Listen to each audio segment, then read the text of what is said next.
Ils sont 5 États membres sur 28 réunis à Malte pour essayer de mettre en place un mécanisme de répartition des réfugiés. L'entrée en fonction d'une nouvelle coalition gouvernementale en Italie a donné un nouvel élan à cette initiative. L'objectif est de mettre un terme aux longues tractations au sein de l'Union après chaque opération de sauvetage en Méditerranée. Des aspirations et des inquiétudes entourent la rencontre de 5 ministres européens de l'Intérieur. La France, l'Allemagne, l'Italie, la Finlande et Malte sont présents ce lundi à La Valette pour tenter de trouver un mécanisme automatique de répartition des migrants secourus en Méditerranée. Avec cet élan, Paris et Berlin espèrent convaincre d'autres pays membres.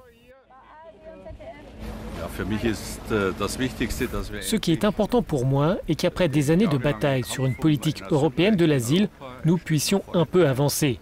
Un premier pas serait un accord sur la façon dont nous pourrions gérer les opérations de secours en mer.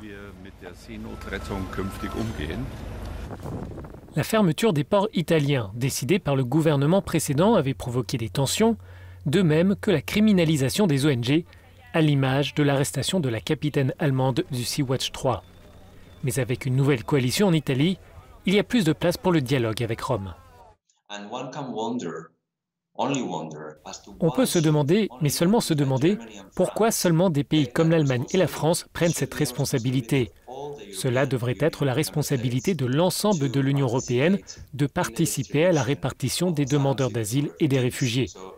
La solidarité à la carte ne peut pas fonctionner au sein d'une Union européenne basée sur le principe d'un juste partage des responsabilités entre les pays de la zone Schengen.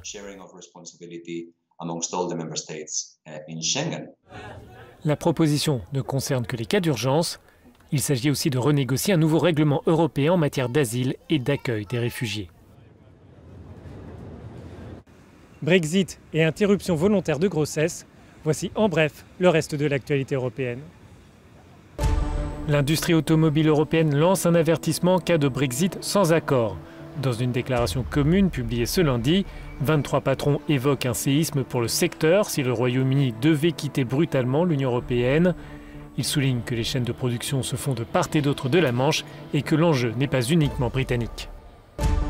Plusieurs dizaines de milliers de Slovaques sont descendus dans les rues de Bratislava pour protester contre l'avortement.